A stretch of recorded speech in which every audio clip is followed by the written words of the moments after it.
अब देखिए इन्होंने कैसे जोड़ दिया उसको कि आप कब्र कह रहे हैं, सीए एनआरसी में भी हुआ, हिंदुत्व की कब्र खुदेगी, और अब नारा भी लगा कांग्रेस में, तो कब्र खोदने का लगा, भस्म करने का नहीं। देखिए, मुझे लगता है बीजेपी इस चीज में मास्टर है, हर चीज को ट्विस्ट देकर कैसे थोड़ी मास्टरी आलोक शर्मा जी आपको भी सीखनी चाहिए। अगर इनसे मुकाबला करना है तो थोड़ी मास्टरी सीखनी पड़ेगी आपको। देखिए, मुझे लगता है कि इस तरह की मास्टरी से कहीं ना कहीं देश का नुकसान होता है, क्योंकि इस तरह की मास्टरी से आप केवल क्षणिक समय के लिए देश के जो मुख्य मुद्दे हैं उनको भटका सकते हैं, उससे ज़्यादा कुछ नहीं कर सकते हैं। जगह जगह आंदोलन हो रहे हैं, पंजाब में जिस तरह से दोबारा से आतंकवाद की लहर दिखाई दे रही है, वहाँ पर किसी का कोई ध्यान नहीं है। नॉर्थ ईस्ट में क्या हो रहा है, अरुणाचल में क्या हो रहा है, चाइना जगह जगह घुस रहा है, उनको क्लीन चिट देंगे लेकिन कांग्रेस को गालियाँ देंगे। चाइना को कहेंगे कि ना कोई घुसा था, ना कोई आया था, ना कोई गया था, लेकिन कांग्रेस ने बहुत पहले 30 साल पहले ऐसा गलत किया था। मुझे लगता है कि ये मानसिकता जो है ये धीरे धीरे साइकोलॉजिकल वे में जनता के बीच में परोसी जाती है और बीजेपी को ऐसा लगता है कि उनको वोट मिलता है। देश इनके लिए कभी भी इम्पोर्टेंट नहीं रहा है। यही कारण है कि ये तमाम चीज़ें हमारे सामने आ रही हैं। मोदी जी देश के प्रधानमंत्री हैं, 9 वर्ष हो गए, अभी भी वो छाती पीट के पार्लियामेंट में कह रहे हैं कि एक अकेला सब पर भारी, और एक व्यक्ति, एक व्यापारी जो है, उस व्यापारी की जांच कराने से डर रही है सरकार। ये बड़ा दुर्भाग्यपूर्ण है कि किस तरह से एक व्यापारी को बचाने के लिए बीजेपी के प्रवक्ताओं ने स्टूडियो छोड़ दिए, बीजेपी की पूरी सरकार उसको बचाने के लिए खड़ी हो गई। लेकिन कभी सेना के पीछे खड़े हो जाओ, सेना को उसने फलाने ने ऐसा कह दिया। अरे भाई, सेना को कहा नहीं कहा, अगर गलत कहा तो आपकी सरकार है, उस पर एक्शन दो। लेकिन सरकार को भावनात्मक मुद्दे को लेकर आप देखिए किस तरह से पुलवामा में केवल मात्र 24 घंटे के बाद सेना के को पीछे शहीदों के पोस्टर लगाकर सेना को फ्रंट में खड़ा कर वोट मांगने शुरू कर दीजिए। दीपक जी, आपको याद होगा हम इंडिया गेट पे आपके साथ एक डिबेट कर रहे थे उसमें, और यही बात मैंने उस दिन कही थी कि इनके लिए शहीद हुआ, कौन मरा कौन नहीं मरा, कहाँ हुआ क्या हुआ, दंगे फैले नहीं फैले, किसने फैलाए, इनके लिए कोई मतलब नहीं। इनके लिए शहादत भी वोट बैंक है, इनके लिए हिंदू मुस्लिम भी वोट बैंक है, और तमाम तरह से 26/11 का एग्जाम्पल मैंने लिया था। मुझे लगता है कि आज भी ये सरकार जो असली मुद्दे हैं देश के सामने, उनसे भागना चाहती है। ठीक है, और उन मुद्दों को फेस नहीं करना चाहती। ठीक है, सुधांशु जी, आप पर आरोप है कि इन्हीं भावनात्मक मुद्दों पर आप राजनीति करते हैं और देश के मुख्य मुद्दों को पीछे छोड़ देते हैं। ये आरोप है आप पर कि भावनात्मक मुद्दों पर पॉलिटिक्स, शहीदों पर पॉलिटिक्स, सेना को आगे रखकर पॉलिटिक्स, लेकिन मुद्दों की बात नहीं। देखिए, भावनात्मक मुद्दे तो वो लोग होते हैं जो ये कहते हैं कि बटाला हाउस इनकाउंटर की बात सुनकर सोनिया जी की आंखों में आंसू आ गए थे। अब इससे ज़्यादा तो भावनात्मक अपील नहीं की जा सकती कि मेरे मन में आंसू आ गए। हाँ, मगर वही अगर ये कह दिया जाए कि सेना के जो जवान जिन्होंने अपना आत्म बलिदान दिया, उनके प्रति सहानुभूति के शब्द कह दो, तो वो भावनात्मक राजनीति है। और आतंकवादियों के लिए आंसू बहा दो और छाती पीट दो, तो वो भावनात्मक राजनीति नहीं है, वो सेकुलर राजनीति है। अभी बात आलोक जी ने एक गंभीर बात कही, पंजाब में हालात थोड़ा खतरनाक स्थिति की तरफ बढ़ते जा रहे हैं। मगर सोचिए कि इसकी उत्पत्ति कैसे हुई। या आम आदमी पार्टी को सत्ता की पहली दहलीज आपने ही उसकी पालकी ढोकर पार कराई थी ना दिल्ली में। किस लिए? आप ही की सरकार थी, आप हार गए थे। शीला दीक्षित जी को केजरीवाल ने विधानसभा में हरा दिया था। आपको तो नैतिक रूप से स्टैंड लेना चाहिए था कि हम हारे हैं, हमारा सत्ता से कोई मतलब नहीं। 8 सीटें आपकी थी और इनकी थी 28।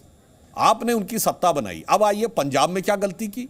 पंजाब में जो आंदोलन खड़ा हो रहा था, हम ईमानदारी से स्वीकार करते हैं, उसमें तमाम ऐसे तत्व थे जिनका किसान आंदोलन से मतलब नहीं था। आप याद करिए, आसाम को गूजनेक को काट देंगे, कम से कम आसाम को तो काट दें देश से, वो कश्मीर की आज़ादी की बात और उससे लेकर खालिस्तान की बात, जाने क्या क्या हो रहा था। केवल मोदी जी के अंध विरोध में आप उनके साथ खड़े हो गए। अरे आपके तत्कालीन मुख्यमंत्री कैप्टन अमरिंदर सिंह तब तो ओपनली वो बयान में बता रहे हैं कि किस रंग की शक्तियां उसमें संचारित हो गई थी, और आपने क्या पाया?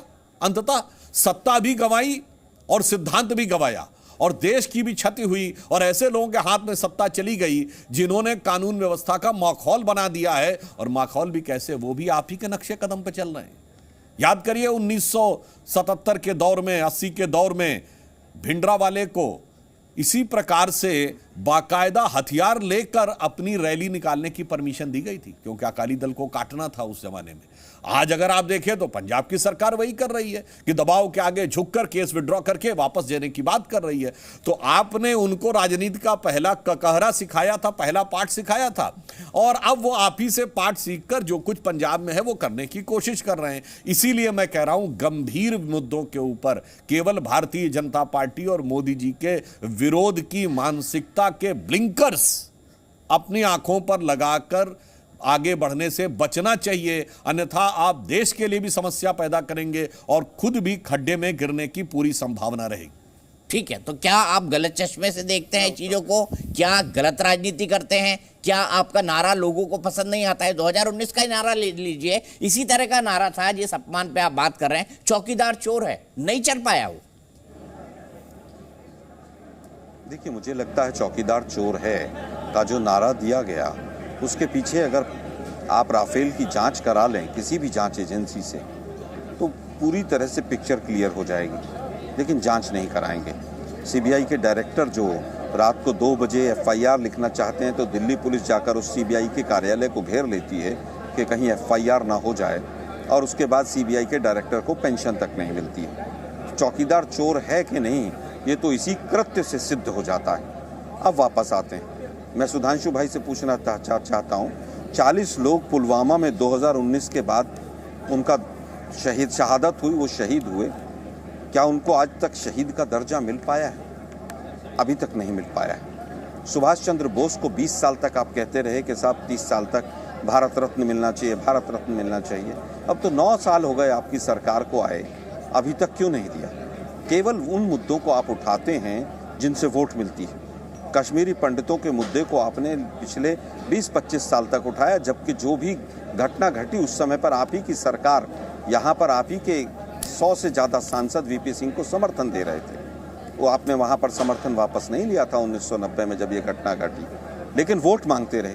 आज जब कश्मीरी पंडित भाई सड़क पर आ गए, उनकी आंखें खुली कि बीजेपी किस तरह से नकली हिंदुत्व और कपटी राष्ट्रवाद का उपयोग करती है। अब बात आती है कि किस तरह से पंजाब में हुआ। पंजाब में अगर किसान आंदोलन इतने लंबे समय तक चला तो किसकी वजह से चला, किसकी जिद थी? केवल मोदी साहब की जिद थी कि तमाम एफसीआई के गोडाउन एक व्यक्ति को देने हैं, एक बिजनेसमैन को देने। जब आपको पता है कि इतना बड़ा आंदोलन खड़ा है तो उसके ऊपर आप कमेटी बनाते, कोई रास्ता निकालते, कुछ तो करते, लेकिन आप जिद पर खड़े रहे कि हम देख लेंगे। उनके यहाँ इनकम टैक्स के नोटिस भिजवाए थे, किसने? वो कांग्रेस ने भिजवाए थे।